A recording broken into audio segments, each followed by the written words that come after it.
Okay. Dungeon, Dungeon Meshi. Yeah, Dungeon Meshi. Dungeon Meshi.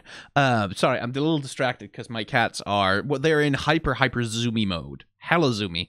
And no. No. And they get a little, like, they still haven't quite learned to regulate themselves, I think. They're very young.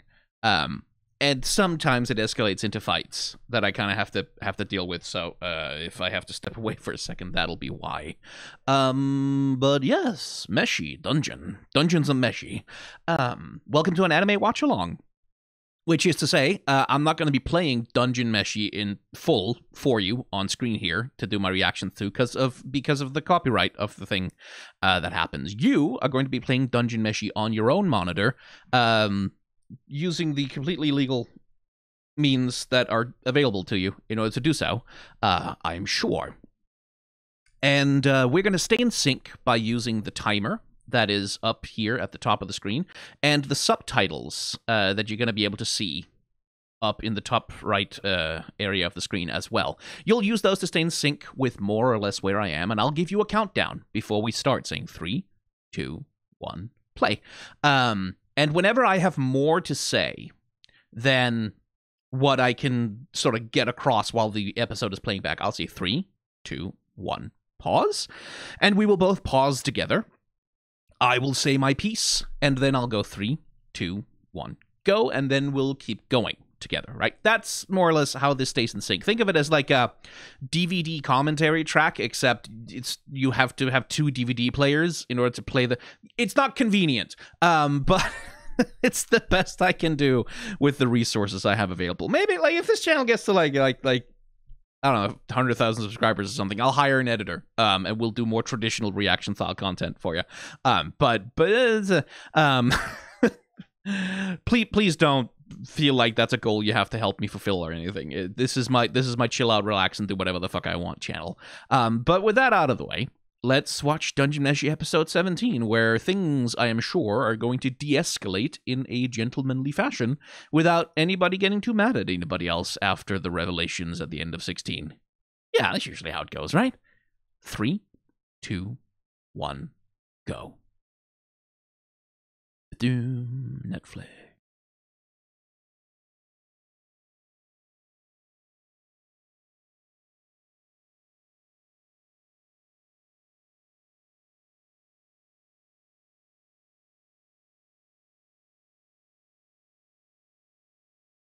It is nice, like, with the intro doing like a little sort of mini storytelling version of the story so far, as told through food, granted.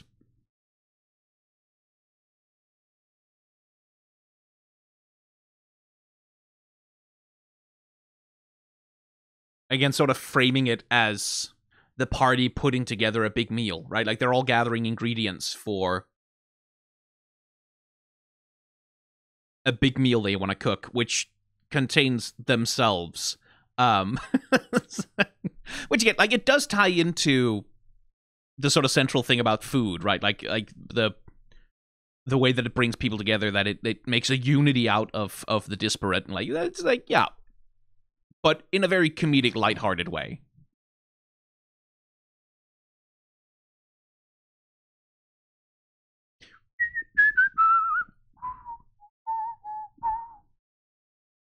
Da, da, da, da.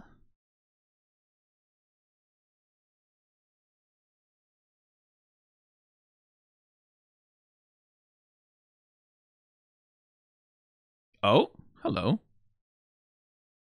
Well, that's a change. Laios looks scared all of a sudden. He didn't before.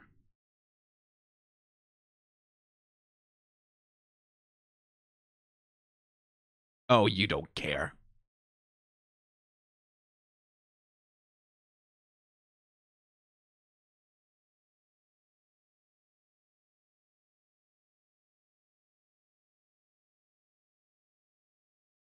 Mm-hmm. Clever boy, Capro.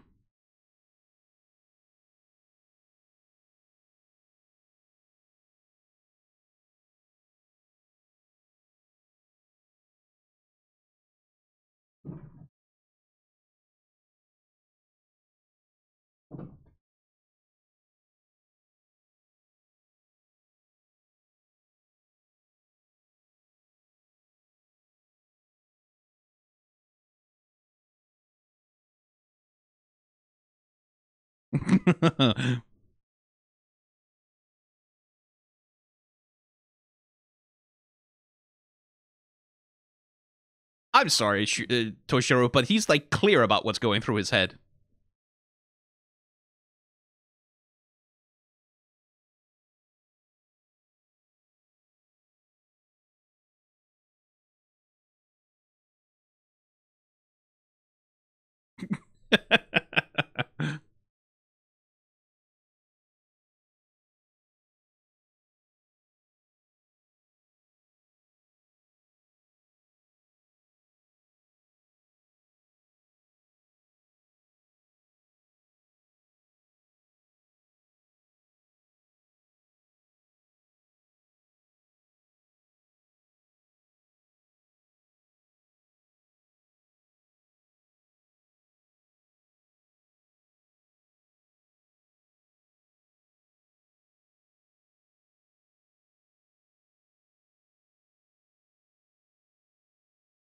Oh, hey.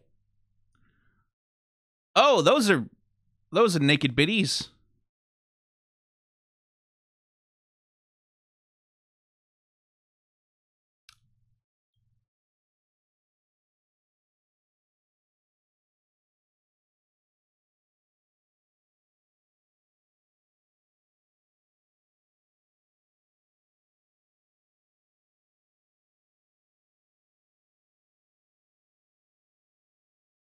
Ugh.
Oh. Oh no.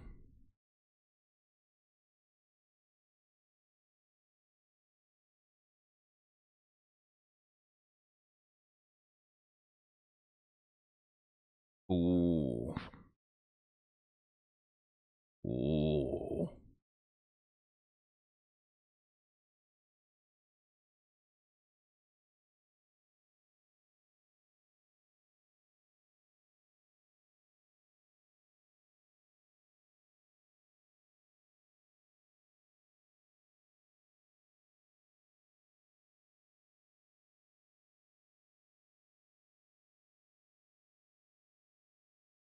He's horrified because he doesn't recognize the monster. Yeah.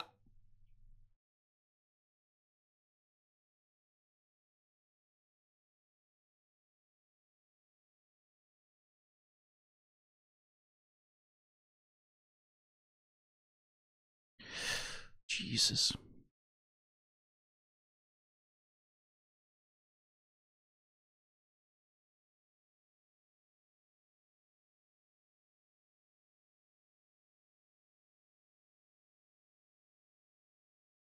Oy, oy, oy, oy, oy. Boy, boy.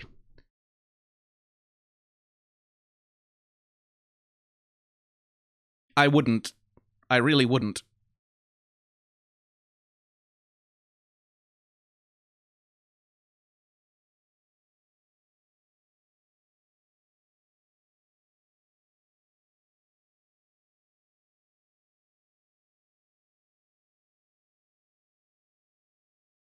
Oh my god. Okay. So the harpies are gone now. Okay, 3, 2, 1, pause. I was worried about pausing with the harpies there because, like, genuinely, YouTube has blocked and given me a community strike for a video where I showed a classical painting where there happened to be some characters with like naked chests, like some female-looking characters with naked chests, and it's like, yeah.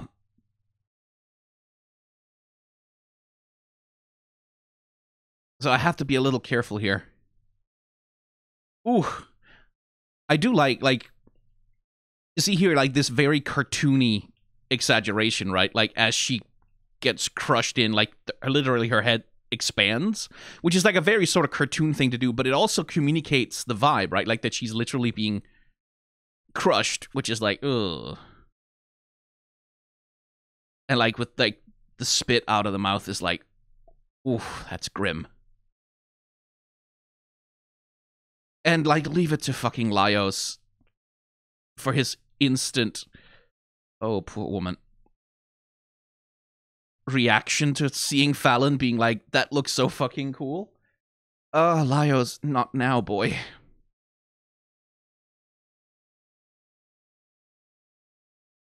And I do like there's a grace to Falin, right? Like, the way that she arrives in the scene, like, 2 legs forward and then slowly the lower body follows down, like, as it sort of recoils from the force of the impact, and then up with the wings for balance, and then we get, well, a bit of a titty bounce, but also we get, like, this slow reveal of Falin. And I think the shirt especially is an interesting part of her character design here, because the shirt is sort of clothes, and this is something that, like, Kill la Kill, which is old Trigger anime, sort of explores quite extensively. But clothes are, at least in character design, often synonymous with civilization. Like, think about, like, what does a primitive caveman look to you in your mind's eye when you imagine the archetype of that? Well, he's wearing an animal skin, right? He's not wearing, like, a shirt, right? Even though what we know of the clothes of ancient people is that, no, they did make clothes. Like, making a shirt is not, like, rocket science. People can figure it out, and you can use bone needles and, like, simple, like, very simple, like, fiber thread to sew them. It's not a difficult thing, and peoples all over the world who need clothing have found ways to do that. It's like ancient peoples, like, even back to the Stone Age and such, like, probably wore something that we would recognize as, like shirts and tunics and dresses and things like that, because they are very simple clothing forms. Like, not to underplay the difficulty of what tailors do, but it's like, this is something that can be figured out and then something you can do in, like, a reasonable number of hours. So clothing is very associated with civilization, is my point. It's associated with humanity also. Like, again, if you think about what does a wild man look like, a wild animalistic, again, probably not wearing clothes, probably tearing clothes off their body. In fact, it's like a signifier of wildness. And so the shirt, like, torn, ragged, bloodied, remains as sort of the last piece of Falin that's visually non-monstrous, right? And I also happen to know that that's gonna come back later, and then we get this fucking sequence with the Cobalt, like, really just going full fucking Studio Trigger mode. Like, no more soft, cute Mr. Cobalt man. And some lovely run animation on Dea as well, as she comes in with the axe. Bit of slow-mo. Oh my god. Like, when Trigger really goes off with these kinds of action shots, I love it. I really do.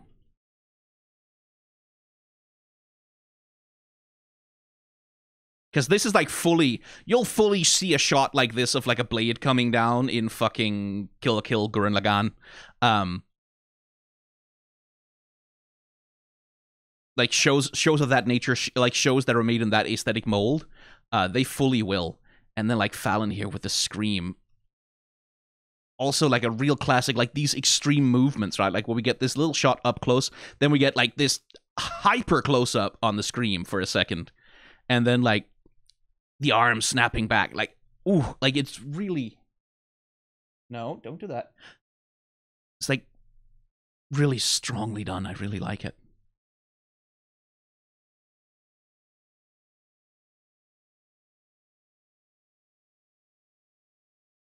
Like, fuck yeah.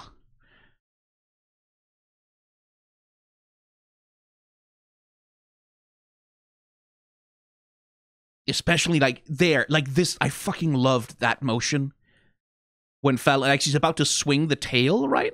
And they show that by having her do, like, this huge upper body twist, right? Like, really just absolutely snapping the hip around, like, literally 180 degrees. She snaps her hips and torso around and, like, describes the motion of the tail with her arm.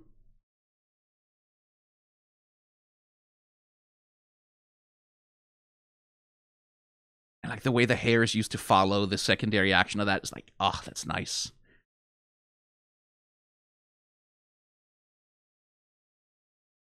And then, like, because she twists her upper body and then the rest of the body follows. Oof. Tough hit, Unotada.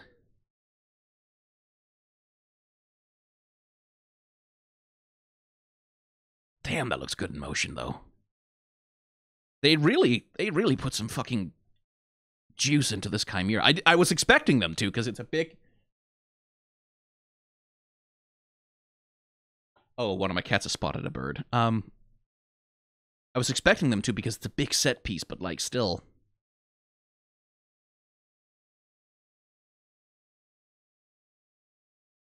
Especially because we get, like, it's also a wind-up, right? Like, it's... She twists her body around, and, like, then you can see, like, she's twisted the body around that direction around, counterclockwise, and then the rest of the body follows. So it's like she's winding up, like, a fucking elastic thing, and then it just snaps. So it really sells the power of the hit that's being delivered to poor Hinotade.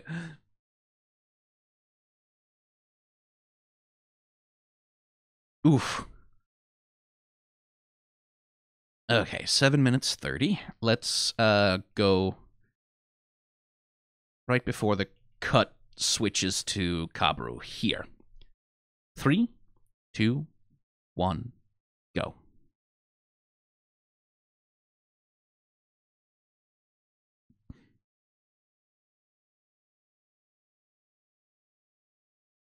Oh no.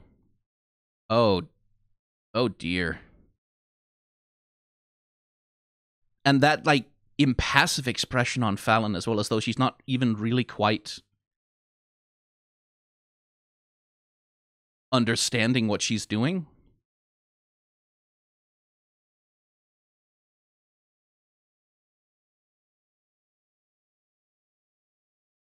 She's killed several people, dude.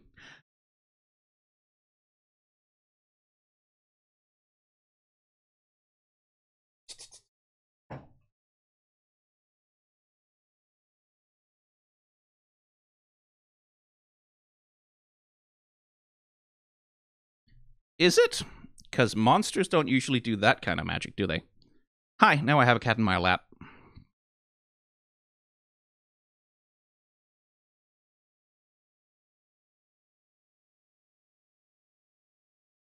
Oh no, don't hurt dog, man. Kuro.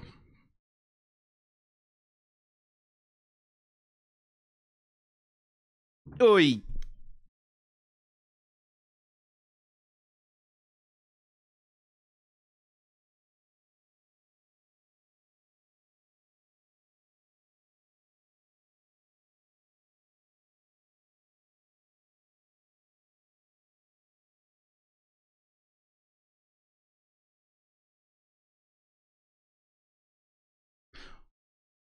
Ooh, the flash frames. Okay.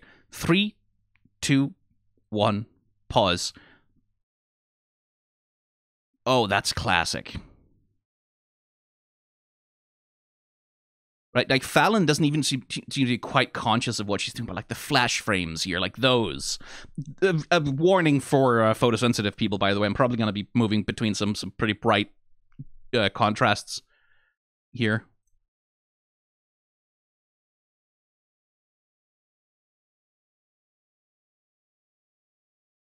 Because I'm pretty sure... Yes! Like a classic electrocution flash frame. Again, this is an effect that, like, we often associate with cartoons, right? Like, this is like, oh, a cartoon has stuck his finger in a light switch or whatever, and bzz, right? But the way it's rendered, right? Like, the way you see sort of the skeleton charring underneath, and the way that it's, like, stippled and dappled and, like, scratched out really gives it some... really gives it, like, some brutality to it. Like, and here, where they do a different thing, right? Where instead of illuminating the skeleton from the inside, we get this harsh, extreme light and shadow thing over the body itself.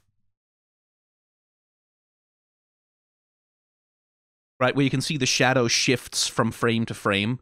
Here, the light is coming, like, sort of from this direction-ish, and then here, it's much more like... Yeah.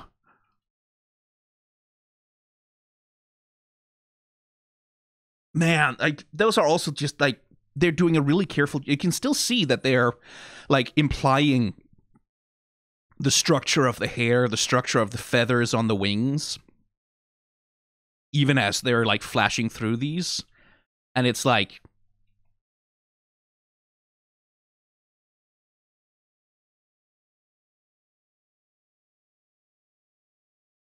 That's really good. Those are some really good flash frames. Anyway, let's go from right where she's about to fall over. 3, 2, 1, go.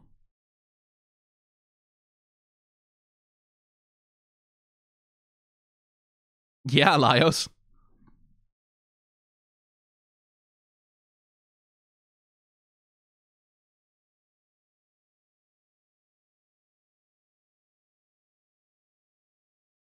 Yeah, you definitely would have, wouldn't you? Monster boy.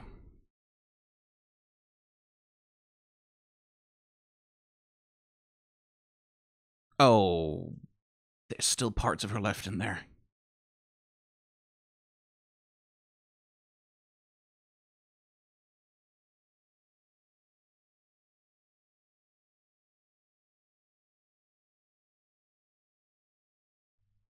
Well, the dragon body's still there.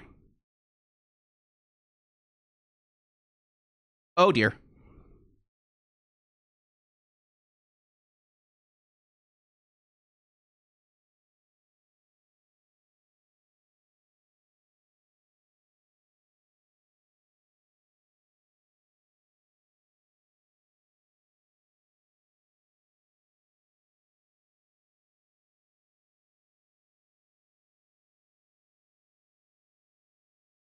Yeah. Guess not.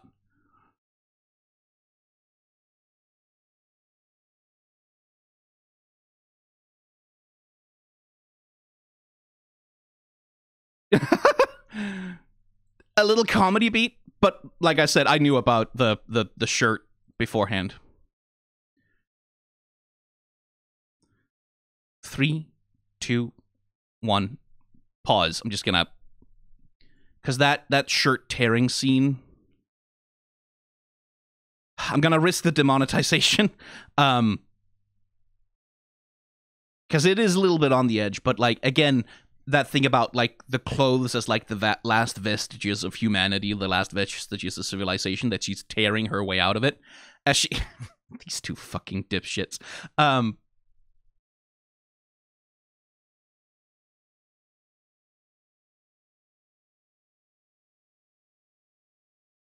Right, as she's like, it reveals more and more of the monstrousness.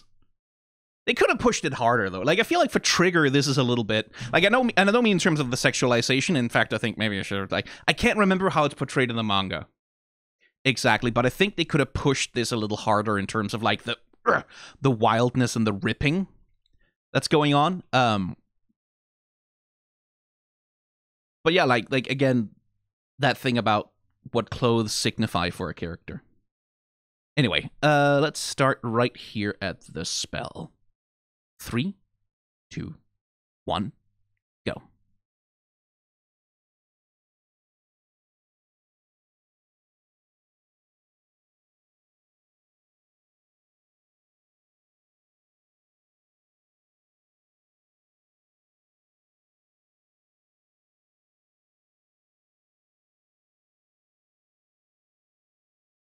Oi, oi, oi, oi.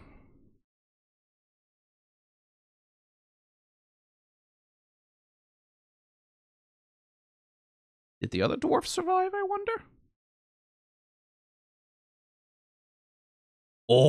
Oh my god. Holy shit. Okay.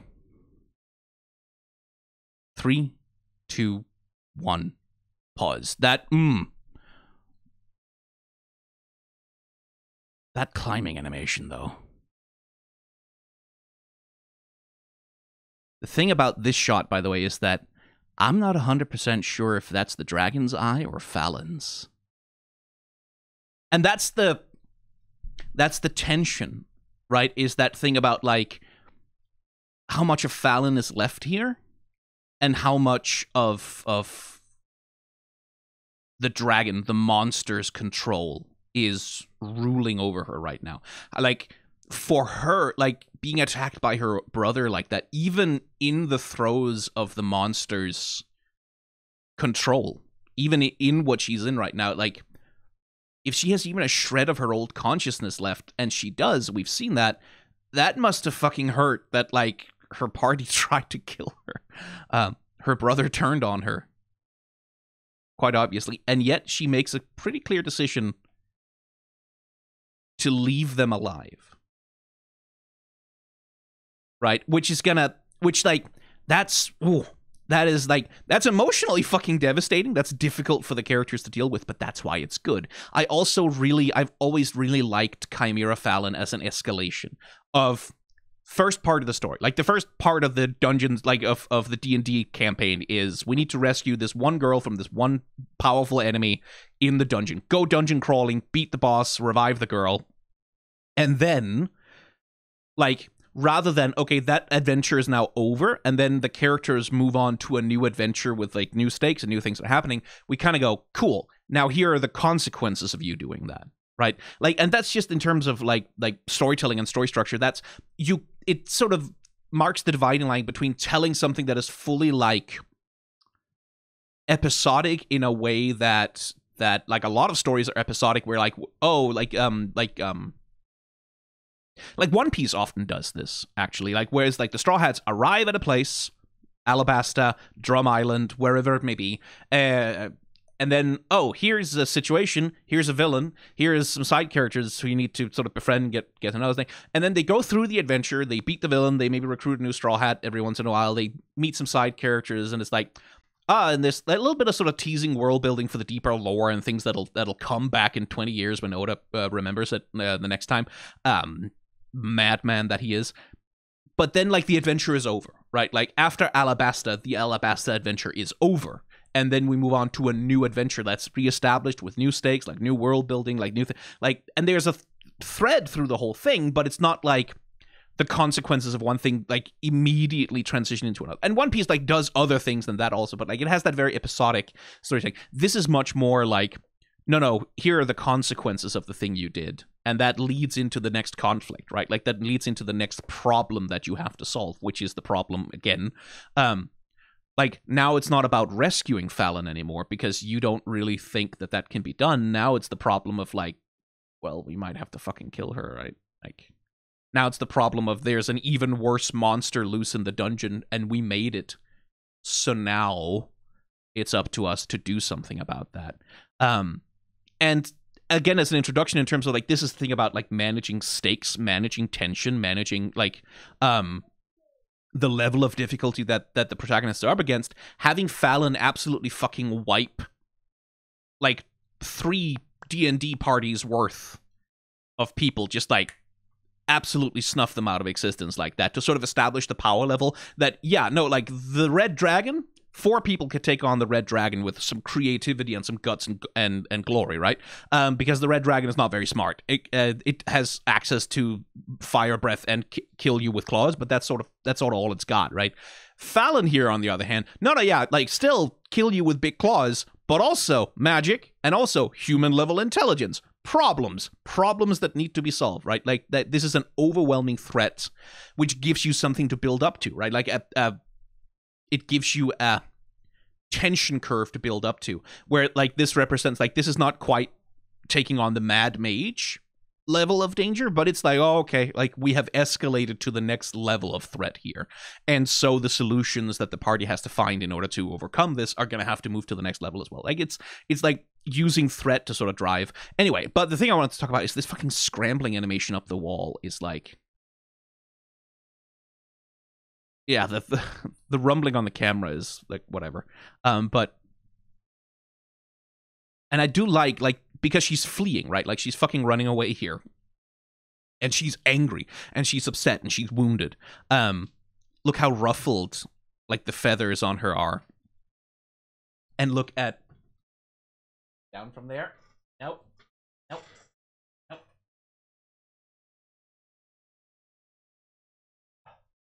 I have an air conditioning unit in my office, and it has a hose that needs to go out of a window, so the window needs to be open. So I've put bug net over the window so she can't get out because she's an indoor cat.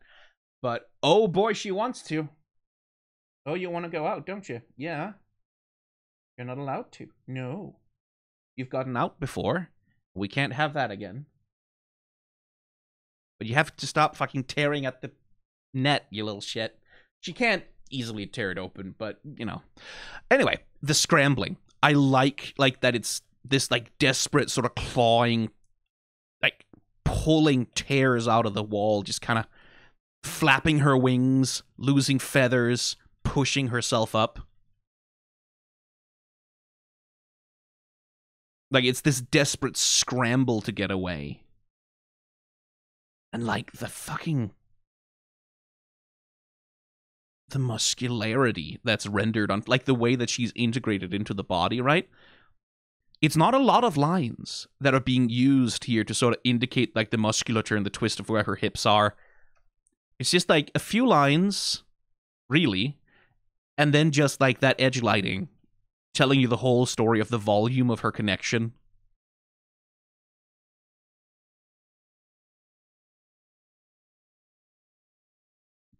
To the chimera, and then classic smears on it. Like, God, that's good. That looks exceptional. Also, fucking Senshi with the fucking food there still. Poor boy. He's really gotten in over his head, hasn't he? Anyway, 3, 2, 1, go.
The eyelashes are still being rendered thinly.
Well, yeah, no, that was gonna happen.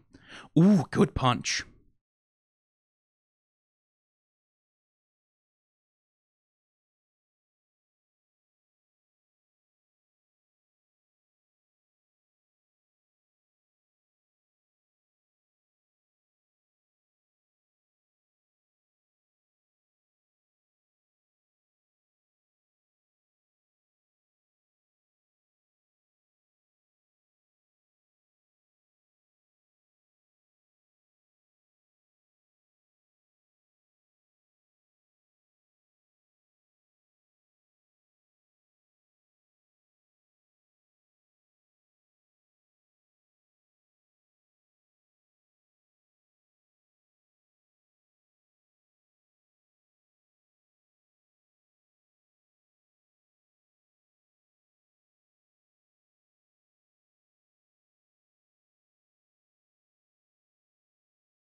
Aw. Okay, 3, 2, 1, pause. God damn it, she's climbing on me now. Okay, hi, sweetie. Yes, I know you're purring. It's very sweet. Hi, babe. Yes, that's the microphone. No, you can't. Okay, yeah. All right. Yeah. Okay. Jesus. Hi. Yes. She's got this happens after zoomies. She gets cuddly. She gets really cuddly, and she will not leave me. Yes, I know. No. Ow, ow, ow, ow, ow. Oh, for fuck's sake. She's making biscuits on my arm. Ow, it's so cute. Okay. All right. Yeah. Okay. Yeah. Yes. Yes. Yes. Oh my. Ah! Stop it. Oh. All right. All right. Okay.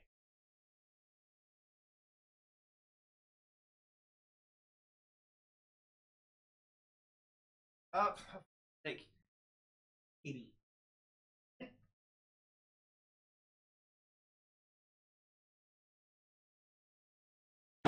Oh. Okay. I I had to put her outside the office, and then like the moment I put her down, she ran back in, and then it was funny to her to be chased around. Okay. So we talked about this in the last episode, right? Like the thing of Toshiro and Sensh and Laios being from completely different cultures, right? Completely different cultural contexts, and coming from completely different places as people, right? That Shuro has this deep politeness thing, like these social rituals that he really needs for people to follow, right? Like he has these signals that he sends, like, when I say or do this, that's a very polite way of letting you know that I would like this conversation to be over. Now, Laios doesn't understand those signals because no one has ever taught them to him. He hasn't grown up with them. He's not been around them. And he has no way of picking up on them. And Toshiro knows that. Like, Toshiro knows he doesn't mean anything by it, but it's still stressful for him because he doesn't have any other communication style. Right? Like, he doesn't have any other way to make his feelings known. He doesn't know any other way to communicate or to be, right? And so Laios constantly blundering into it, like, with just complete obliviousness and not a moment of malice in his soul. That's incredibly stressful because, like, if someone is doing it on purpose to be rude, at least you can get mad at them, right? At least you can go, okay, that's a rude asshole, and fuck him, right? Like you can be justified in disliking them, but when, like, it's this thing of, like, when you don't have any outlet for it, when you don't have any way to put your frustration and your upset and your discomfort around a person, right? When you don't have any way to put it, when you don't have any way to express it, when you don't have any way to address it, that, like, you don't know one, that's when it builds up and becomes, well, this childish nonsense. That Toshiro is doing it, because it is childish. Like, that's the framing of the fight that they're having here, is that they're fighting like children, right? Like, hair pulling, grabbing the mouth, like kicking him on the leg. It's a fight between children, right? Like, it's a childish fight because it's ultimately kind of a childish communication problem, right? It's one that's not either of their fault, right? Like, it's not. Neither of them are really to blame for the situation. They just only had their circumstances to go from. Because like Laios said, right? Like, well, why didn't you tell me? It's because he couldn't. Like, because that simply isn't part of his cultural context. That's something. It's not an option that he feels is available to him. Even though rationally, of course it is. Rationally, of course, you can speak openly with people. But it's not how it works, especially if you are, like, especially if you've been raised and, like, really had strongly inculcated in you that there are certain ways that you just don't speak to people, right? You just don't do it. It's inexcusably rude, right? It's a transgression of norms that is simply not allowed. That's a very, very, very difficult thing to break from, right? And Toshiro seems to know that. Like, he seems to blame himself in large part also. Like, that like, he's not casting Laios as, like, really the bad guy. He's just really fucking frustrated with him. And it has taken all of this, right? It has taken all of this to build up before he, like, finally gets so angry that he can speak openly about it, right? And for Laios, this must be incredibly fucking painful as well, right? Like, that this man who he thought was, like, besides everything else, ultimately his friend, right? Like, someone whom he's confided in, he's talked to, someone he has, like, shared meals with, and adventures, who has defended him, saved his life. I finally made my very first friend on the island. Did you expect me not to be excited about it, right? Like, that's also really painful for him because, like, he didn't want to hurt him. He didn't want to do anything wrong. He didn't want to cause him any discomfort. He wanted to be his friend. He wanted to have a good relationship with him. And Toshiro's complete inability to communicate clearly makes that impossible through no fault of Laios's, right? So it's two people who have completely legitimate grievance with one another. And, like, Toshiro's like, yeah, like, the woman he loves has been revived with forbidden black magic and turned into a monster who is under the control of the mad mage of the dungeon. He's, like, coming into that situation, right? Even if he knows in his heart, oh, yeah, I would have probably done the same thing if I had been here. That's a lot to fucking swallow in 20 minutes after watching that monster also, like, kill all of your friends, or at least all of your companions who you were responsible for, right? It's like, he has every good reason in the world to boil over right now, right? And let it out. And, like, ideally, in a healthy communication relationship, they would have a way to communicate with each other that works for both of their communication styles, right? Like, in a healthy relationship, like, Shuro might have taught Laios, right? Like, when Laios showed interest in his culture and the way they were, like, he could have sort of kindly said, well, in my culture, it's considered very rude to do this thing, and it's like, we expect that when someone says this, like, sort of tell him the expectations of that were there, and then like Laios presumably would have picked up on it right away and adhered to them extremely strictly, because that's the kind of guy that he is. There were ways to forestall this before it happened, but this is the kind of conflict that's kind of... Sometimes this kind of conflict is just kind of destined to happen, right? And it's not anyone's fault. There isn't a villain here. Like, I've seen some online discourse around, like, Toshiro, where people, like, really put the blame on him because they identify with Laios. Like, especially as a part of the autistic experience. I don't...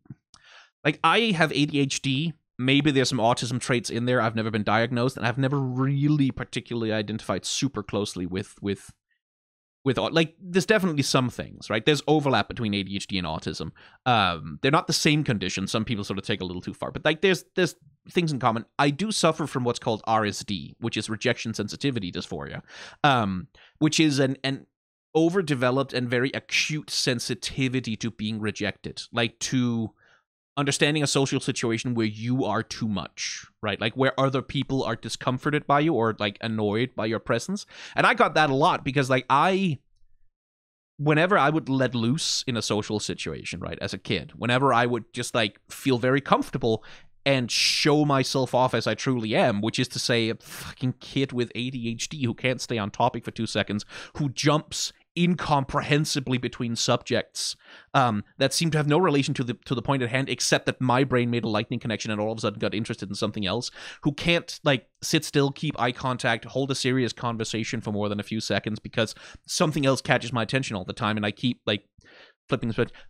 I got used to being rejected socially because I just couldn't abide by, like, also because I couldn't abide by politeness rules, right?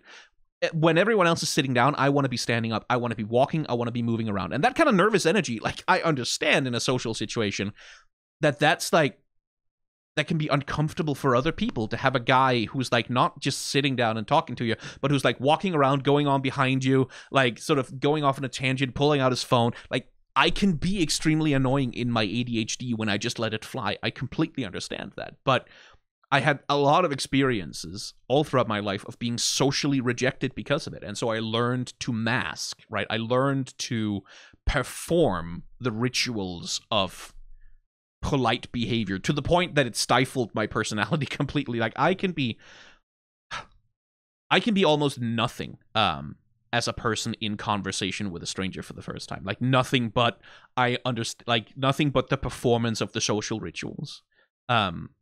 Where I excessively try and make space for other people to talk all the time, and I only listen because I know that the moment I let loose, right, I risk, I risk rejection. I risk being too much and losing control of my disability and becoming too much. So, like, I understand that level of, like, being on...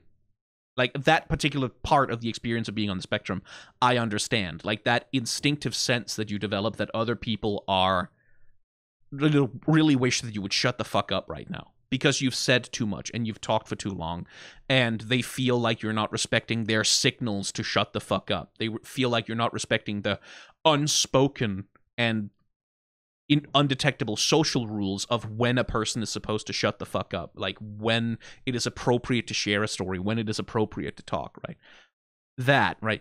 And so a lot of people, autistic people, identify heavily with Laios, who's, like, I would say also quite explicitly portrayed, like, in autistic coded terms, of this guy who, like, never wanted to hurt anyone, who's, like, finding out months and months and months later that the whole time he was causing pain to someone that he liked and he didn't even fucking know it. That is a painful experience. It's a relatable one. It's one that like, can be really traumatic to go through, especially when you go through it over and over again. You find out that people who you thought were your friends, people who you thought wanted you around, people who you thought cared about you, because they never visibly... Like, they never indicated otherwise to you in a way that's visible to you, that in a way that's understandable to you, resented you for being there the whole fucking time. Like, that's heartbreaking. That is painful. To a really deep degree. that I think, like, anyone who's neurotypical would very much struggle to relate to. So, like, I completely understand people who take Laios' side here and say, motherfucker should have spoken up. Motherfucker should have said something. Like, surely it's on this guy to communicate his goddamn feelings. But, like, the thing is, from Toshiro's perspective, he was. From his perspective, he was probably going quite fucking far out of his way and feeling extremely rude in trying to indicate to Laios through the social signals that he has learned, like through all the communication methods that he thinks he has available to him. Hey, dude, you're being too much. Please back off and leave me alone right now, right? Presumably, he was trying to do that as hard as possible. And like, so, of course he's fucking frustrated. And of course he's at the end of his tether with this, because he can't use any of the communication methods that he has been taught are correct to get jack shit across to this dingus who just will not apparently listen to him, right? Like, that's the thing for Shuro, is that he feels profoundly unlistened to. Because from his perspective, the signals he's sending are so clear, so obvious. Like, he what the hell else could I possibly do within the confines of how I have been taught to engage with people? This is, again, something that comes down to, like, Toshiro being very explicitly Japanese, right? Like, and again, I do not want to overstate my level of cultural expertise about Japan, but I do know that they have a very, very intense politeness culture there. Like, that there is a very strict set of social rules for behavior, for how you address people, for how you mediate social conflict, right? And that asking someone to simply speak plainly is like, it's not a casual thing, right? In the way that it is in other cultures where speaking plainly is expected, or speaking plainly is a mark of respect. As I understand Japanese culture, like, speaking plainly, even for good reasons, can be considered catastrophically rude, like catastrophically disrespectful, right? And so Toshiro's trying to be polite to Laios, right? Like, he's trying to do right by this kid by engaging in the social rituals, because they are rituals that are designed to save everybody involved embarrassment. The embarrassment that comes from directness, from being polite, right? Like, or from being honest and open. And he's trying so hard to navigate an awkward situation in a way that is as graceful as possible for both parties. And it just doesn't work because Laios can't pick up what he's putting down, right? And that's not an exclusively neurotypical, neurodivergent experience, mind you. Like, this is a culture conflict. This is a culture clash, right? That happens all the fucking time. Like, this is a little bit of slightly apocryphal, but there is a thing described that's called Paris syndrome, right? Which, again, is a little apocryphal, is a little bit pop science, a little bit pop psychology, but where Japanese people who traveled to Paris, like, I think especially in the 90s, had this image of Paris, as an image that Paris had projected of itself, right, as the city of refinement and of culture and of grand art and beautiful vistas, the city of love, like this romantic sort of gorgeous, idyllic destination. And then they go to France and they run into French people, like, who are rude, who are direct, who are unapologetic, like, who do not respect any of the social norms and rules of refinement that these tourists were expecting from them. And the stress of that, the culture shock of being enmeshed in a society that, from the perspective of these tourists, like, seemed to behave like almost hatefully towards them, right? Like it seemed to be designed to offend their sensibilities in every way possible, like, led to, like, genuine psychological breakdowns in some people. Again, somewhat apocryphal. It's not a true story, but it's an illustration of, like, just how severe that kind of shock can be between cultures. And that's what's happening between these two men, is, like, they come from completely different contexts that just don't mesh, right? And again, that goes back to, like, the thing I said about their character design, the way that they're designed. Laios, like, even in the colors, right? Laios with, like, his blonde, sort of dirty blonde hair, gray armor, brown pants, gray. And then Toshiro with all of his colors, like, with the green, with the red, with the yellow, with his black hair. They are designed to be opposites of each other, both in costume and character design and color. opposites that are clashing. And that comes back to part of the point of the story, right? Like, it is part of the point of the story is like, well, how do you bring these opposites together, right? This is the thing we talk about, like how food brings people together, how food forms bonds between people, which is where the line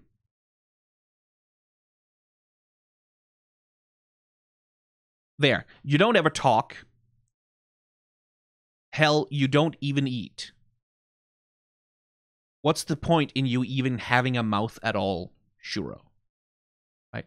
Which is like, I think it's telling that Shuro apparently didn't really share meals with the rest of the party, right? Like, that's the thing of, like, that's also a seed of the conflict, is that Toshiro just didn't engage in those same rituals of sharing in the same way, right? Because, again, that's something that, again, illustrates the complete opposite nature of their approach, is that Toshiro, coming down here, pushed himself so hard, didn't sleep, didn't eat, didn't rest, like, didn't take care of himself at all. He just pushed himself and pushed himself and pushed himself, rather than relying on others, rather than allowing other people to help him, like, in like those in those more vulnerable ways. He just pushed himself relentlessly to get down here and try and save Falin. And Laios is like, we need food, we need rest, we need proper, like, he followed the prescriptions of taking care of yourself, right? And again, illustrating the oppositeness between these two men, but also like that Toshiro has a very, very different approach to himself and his own needs and his own body. He's a self-denier, right? Laios takes so much fucking pleasure in food all the fucking time, right? That's part of his character. Is that he really loves food. He enjoys food. Like, he enjoys taking care of himself. He enjoys eating. And the story is about the importance of that. Like, the importance of that eating, that consumption, to being a person. Like, to being a human being at all. And Toshiro is someone who denies himself food. Like, his attendant said it also in the previous episode, that Toshiro denies himself food. He wouldn't eat a lot of food, and she was worried about him, but he would eat the food that she cooked for him because they had a bond, right? Like, this is what Senshi points out, is that they had a bond between each other, and that was why Toshiro would eat her food consistently, because they had a bond, because food is a bond. It's a signifier of a bond. It's an expression of love. It's an expression of care. It's an expression of respect. And, like, so the detail that Toshiro didn't really eat or share meals with the party in the same way is, like, again, revealing about his character, about like that he also didn't really offer himself forward, right? He didn't offer himself to become part of the party in the same way that the others did. Which, again, like, it's given that this guy is like a lord, right? Like, we know that he's like nobility. He comes from Japan. He's expected to be self-sacrificing. Like, presumably he's been taught from birth to be self-sacrificing. Again, we know this from the attendant in the previous episode, said, like, the only selfish request this man has ever made in his life is, please come help me rescue Falin. Right? That's the first time he has asked for anything for himself. So of course he's that way, because he's like Captain Self-Sacrifice. He's Captain, like, this is my responsibility. I have to take care of it. Everything, like, rests on my shoulders because I am Lord Toshiro of the whatever firstborn son, or whatever his relationship. Like, he's the taking all of the responsibility upon my own shoulders thing, which is like cool, but that also precludes you from connecting with people a lot, my guy. Sharing the load, sharing a meal. It's like, again, in the thematic language of this story, sharing a meal, sharing the load, sharing, like, responsibilities for, like, cooking and cleaning the food, and, like, the communality of food is a huge deal. And Toshiro, like, again, not really through any fault of his own, just didn't really seem to do that, right? Which is why he couldn't communicate with Laios also to a large degree, is because they never built that bond, right? Like, Toshiro has all these politeness rules that prevent him from speaking openly with, like, someone who isn't, like, extremely close to him. And also, he doesn't seem to have made that much of an effort to get close enough to Laios that he would feel comfortable speaking plainly. Which, again, understandable, because he found Laios unpleasant, right? It's completely understandable. It's just one of those conflicts, right? Where everyone gets hurt and no one is really the villain. And the problem is structures. The problem is structures of culture and structures of politeness rituals and structures of these things that are so heavily based in like social hierarchy, that are so heavily based in like in so many things that are completely beyond these two poor motherfuckers' control, that it was kind of inevitable that it would end up coming to this, right? And I just feel so fucking bad for both of them. Because, like, neither of them had any better options. Like, it's, you understand their story is like, yeah, like to say to Toshiro, like, well, just communicate more clearly, like, it's not that simple, right? Like, it's not, he can't just unlearn his entire set of cultural values in order to talk to one dipshit, right? Like, in order to talk to one guy who's annoying him, especially when one of the cultural, if he has a cultural value of stoicism, right? Of not letting things get to you, of rising above the petty annoyances, and, like, keeping your dignified manner. Like, these things are very, very important. Then, like, that becomes an important part of his fucking identity, right? His cultural identity, his personal identity. That, like, oh, just communicate more clearly? That's not always an easy ask, right? Like, in the same way that, like telling an autistic person, well, just learn all the social signals. It's not that fucking simple. No one will teach them, right? Because neurotypical people don't always know that those fucking social signals are happening. They're not conscious of them. They are as easy as breathing. No one thinks about them enough to, like, pass them on and teach them effectively, because it's something that it is so normal for you that you just expect other people to, of course they know this. Of course they understand this. Like, how couldn't they? How could it possibly be any more obvious? It shouldn't be necessary to say it any more obviously, right? And so communication breaks down, right? And it's like, God, these poor motherfuckers. Like, just these poor kids. And it is a child. That's why I say it's a childish fight, right? Like, it's because, in part because also these two men are both deep the fuck in their feelings right now. But it is a childish fight. Because, like, how could it not be? Right? But now at least, like, finally, like, the anger and this extremity of the situation has pushed Toshiro far enough that he's forced to speak openly in a language that Laios can understand, right? Which opens up the possibility for, like, a reconciliation. Or at least a peacemaking, right? Like, that they can find some way to coexist that, like, works for both of them. It's just, like, it fucking sucks that it has to come to that. That it has to go to extremity, right? And that's the other thing, right? Like, I thought I had taught him better than this. Like, again, Toshiro has clearly been, like, had it drilled in him from birth to never let it come to this. To never let it come to this kind of extremity. To never get into this kind of a fight. Even when it might actually have been healthy for them to have this fight way fucking earlier. That's the other thing, is, like, conflict isn't always bad, I should say. Sometimes conflict is, like, the only way you bridge a divide. Rather than, like, trying to keep a shallow peace where everyone's just unhappy. Which is not to say, like, get into a fist fight with anyone that you disagree with, but sometimes, like, a conflict is the only way to bring a negative tension to a resolution, right? And conflicts don't have to get physical, they don't have to get violent, they don't even have to get loud and shouty. But when emotions have boiled over for so long and so deeply, it's like, what the fuck else were either of them gonna do? How else were either of them gonna take it? Like, again, not justifying them, like pulling hair and kicking each other like kids. Just that it's not a situation that, like, they got themselves into in ways that they could have avoided if they had just, like, known better or whatever.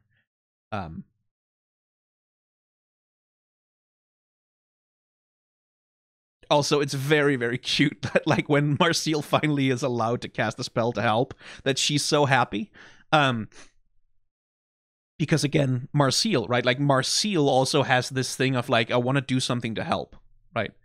That's why she used the black magic with Falin in the first place, is because she was so fucking desperate to do something to help after Falin sacrificed herself to get them out of the dungeon, right? She wants to do something to make up for it, desperately. And not being allowed to was clearly getting her down, poor girl. Anyway,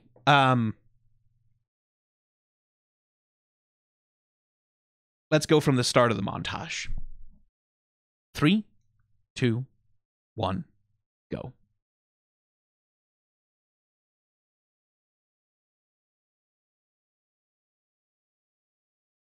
Oh, there was a harpy left. Aww. The two of them still fighting while the harpies are attacking Senshi. Jesus. Hey, Kuro's back.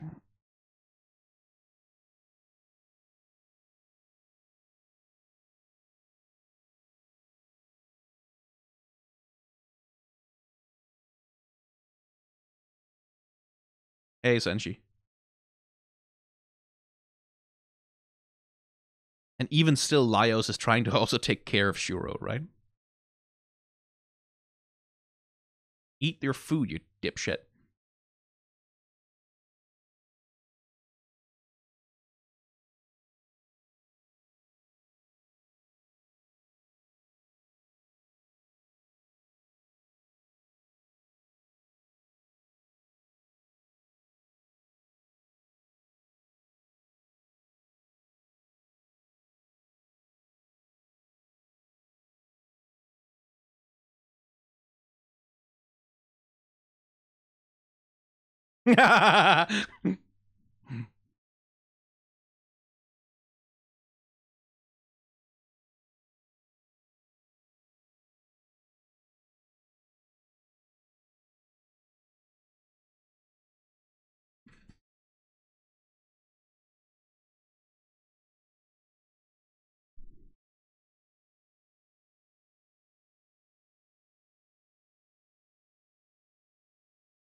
That's the thing. That's the world he lives in.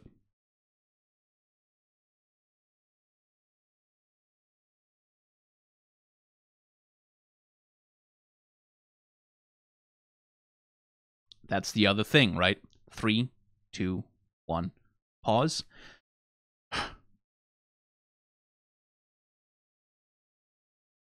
Right. Envy is the other thing.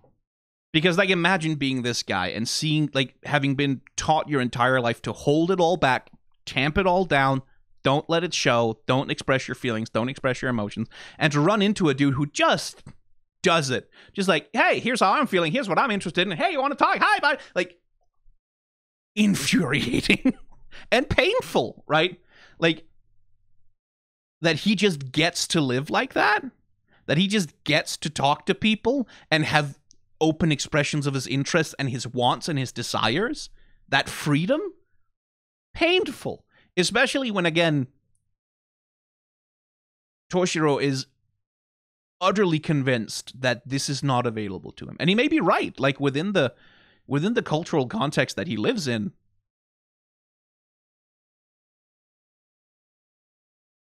he might, like, even if he wanted to, like, it might cost him quite dearly.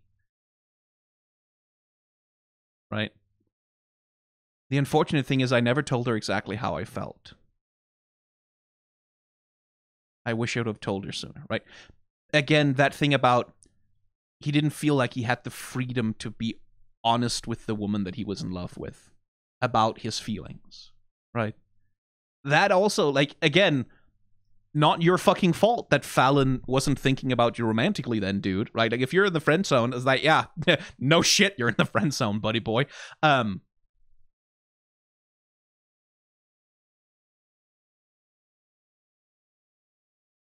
but it's like I understand why it's painful for him, even if I don't agree. Like, I think it's a bad way to live.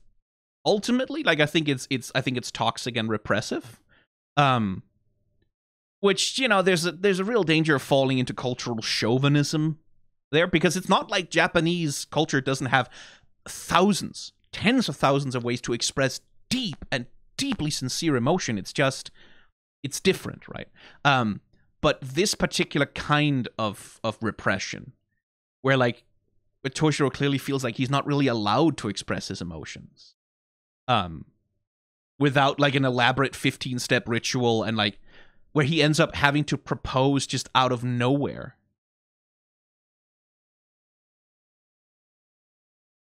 It sucks. Like, it also sucks for him, right? And again, there's been like, you know, online discourse, shipping discourse. It's always that thing of like people sort of being, then he doesn't deserve her. Like, so he's in the way of Marcel and Falin, and this is shitty and whatever. Like, he's a shitty man who has no right to expect Falin to care for him. But he doesn't, though.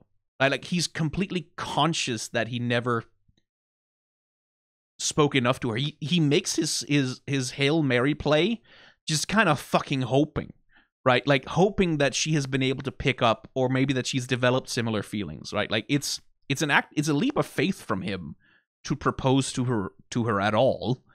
Because he knows that he hasn't been able to tell her, right?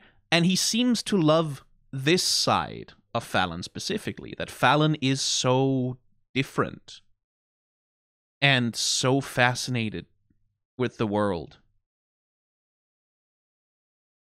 right? He seems to love all the parts of her that, like, normally if a dude sees a girl like sort of looking lovingly at a rather ugly caterpillar, that's like, oh, she's weird. But like, he seems to love that, right? And I don't doubt that he cares for her very deeply, even if, like, yeah, dude, like, if you don't say it, then sorry.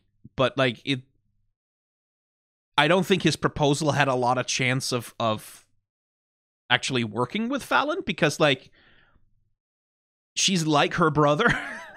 I don't think she fucking picked up on it so well either.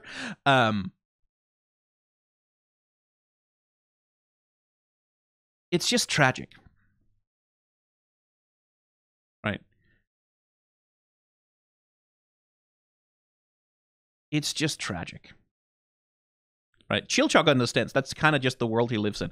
He lives in a world where other options for courting aren't really available so much. Like, one imagines that Toshiro can look forward to an arranged marriage at some point in his life, right? Like who knows how much he even risked.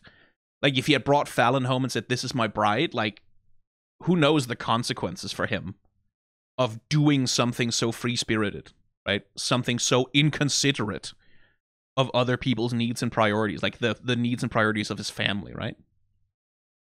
Who knows what he risked for that? It could be quite, like, from his perspective, from his context, that could be quite severe. A risk. And like, Laios is immediately on board with him, right? Like, I'll tell her what you said. I'll tell her how you felt. And like, for him, it's like, what must that be like for him to hear someone else say, "Oh yeah, I'll tell her like, your secret feelings that you confided in me," which is like, that's a violation of privacy, really. Even if it's a gesture in good faith, right? Like, it's, yeah. I like, Toshiro envies Laios, and you completely understand why, right? Because like, that's the other thing. A lot of the things that he probably likes in Falin, like the way she thinks, like the way she behaves. Well, Laios has a lot of those qualities as well, my guy. Falin, in the little bits we've seen, also tended to speak fairly plainly, right?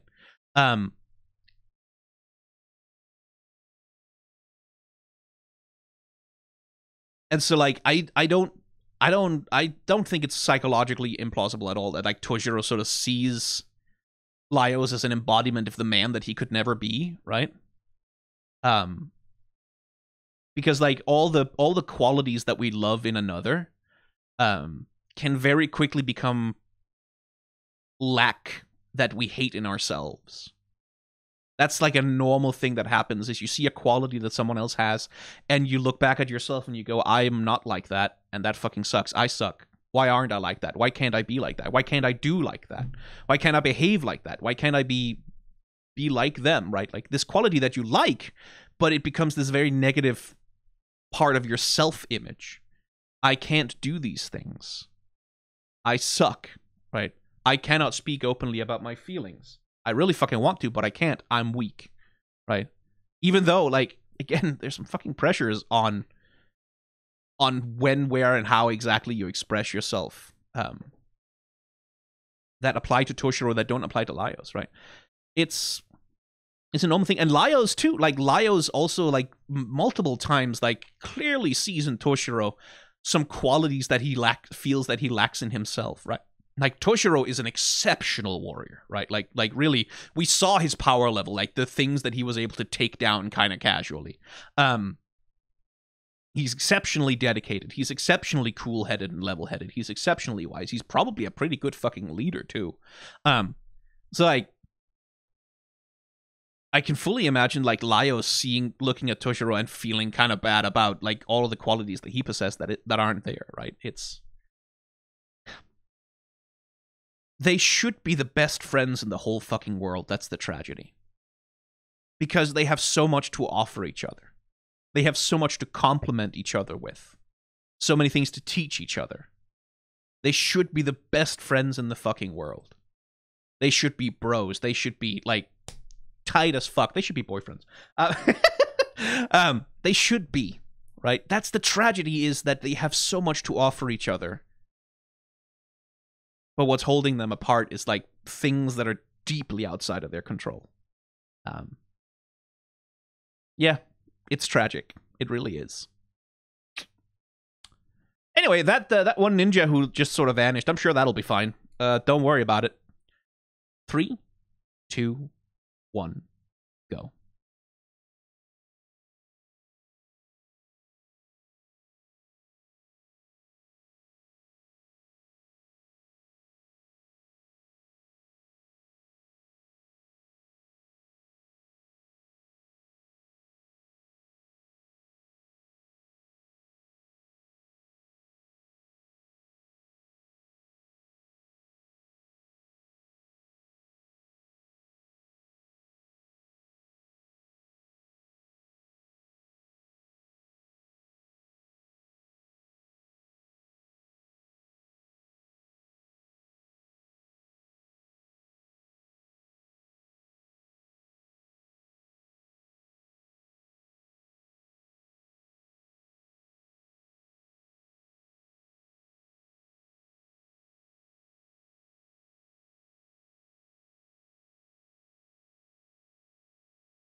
Cabro, like Cabro's like trying to 4D chess with a guy who's just eating the pieces.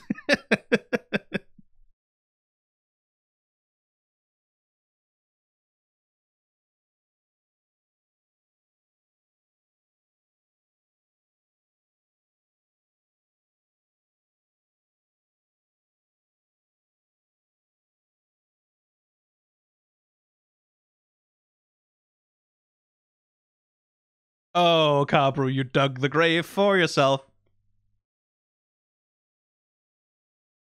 He has some trauma around monsters.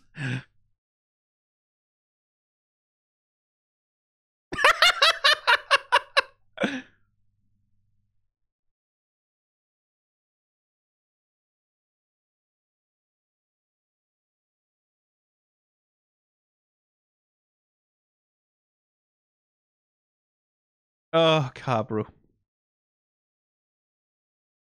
Now the sharing of a meal, right?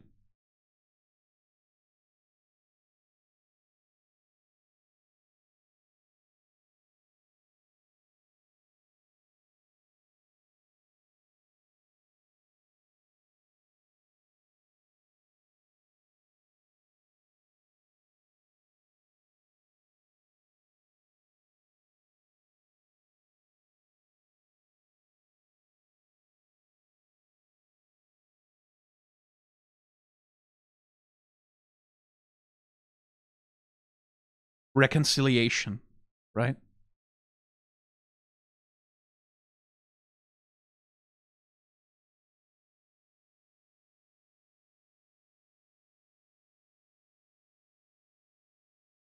Yeah.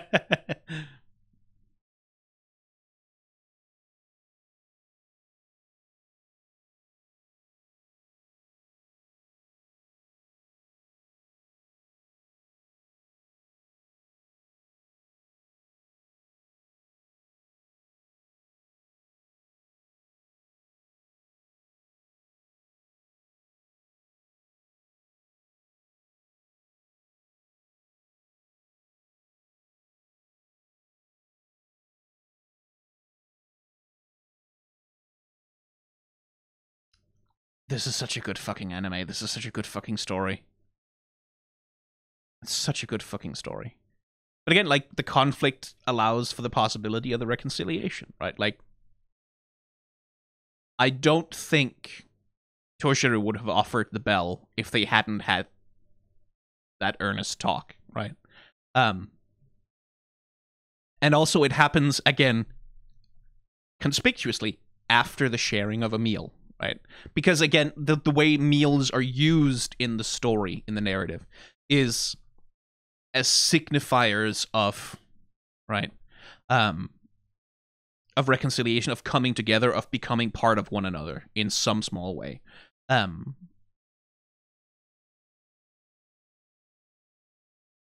it's really fucking good. Oh, I like this anime a whole hell of a fucking lot.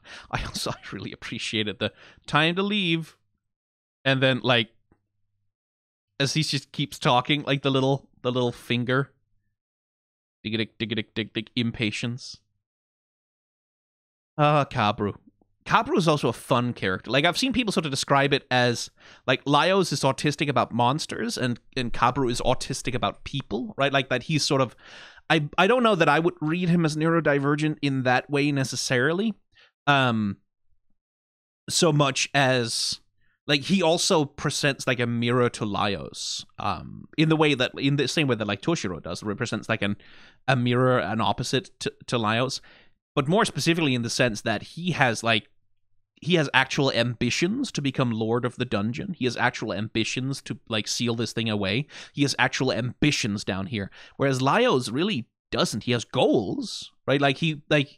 But they are circumstantial, right? Like, he just wants to hang out and look at cool monsters and eat them, and also save his sister, please. Whatever it takes, and in this case, it's going to take killing the Mad Mage. And Kabru like keeps trying so hard to maneuver himself into a position of, like, nemesis status with Laios, right? Like, he keeps trying to play 4D chess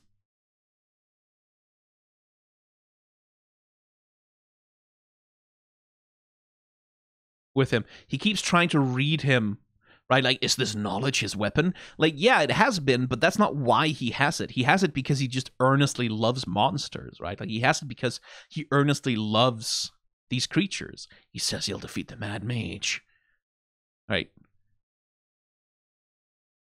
But they don't have the same motivation and knowledge that he does. I honestly believe he can accomplish it, right? Like, so he respects him a lot, and he fears him. That's the other thing, is I think Kabru is kind of afraid of Laios, as a kind of rival to him, right? And I think, like, it's this thing of, like, he's projecting into Laios, like, he's thinking of Laios as he would any other person, right? Someone who has hidden secret motivations, who has, like, a darkness behind him, like, who has some kind of agenda, who has some kind of dark secret hidden underneath him. And it's just a misunderstanding of who Laios is, because Laios is so fundamentally different from him, right? Hey, are you hungry? Right? You can see it's like, what the fuck do you mean, are you hungry? I'm sitting here trying to have a dramatic monologue, casting me as the hero, who's, like, keeping a check on all of these potentially villainous forces out in the world who might abuse power in a way that I like ideologically disagree with, and you're sitting there just concerned about my health? What the fuck's wrong with you, right? There's the one thing Laios could have said that he doesn't expect, that he doesn't read, that he's not thinking 15-minute moves ahead to know exactly what Laios is going to say before he does, because this is a social interaction that's going to play out this way because he has this goal and he's going to try and play things in this way. And they're like, hey, are you hungry? Do you want some food?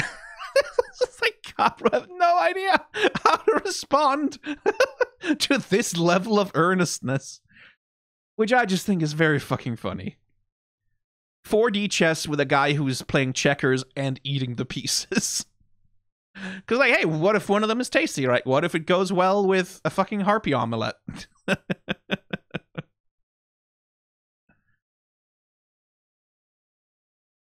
Right.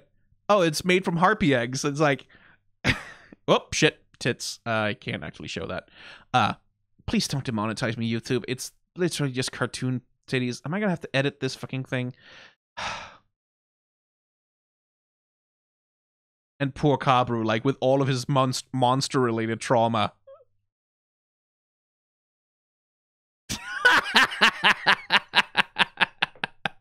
Maybe I could just kill him.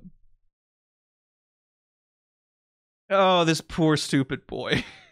Poor kid. Like, really. Unstoppable force, immovable object. They should be friends. Boyfriends, maybe. I fucking love this anime. This anime is so good.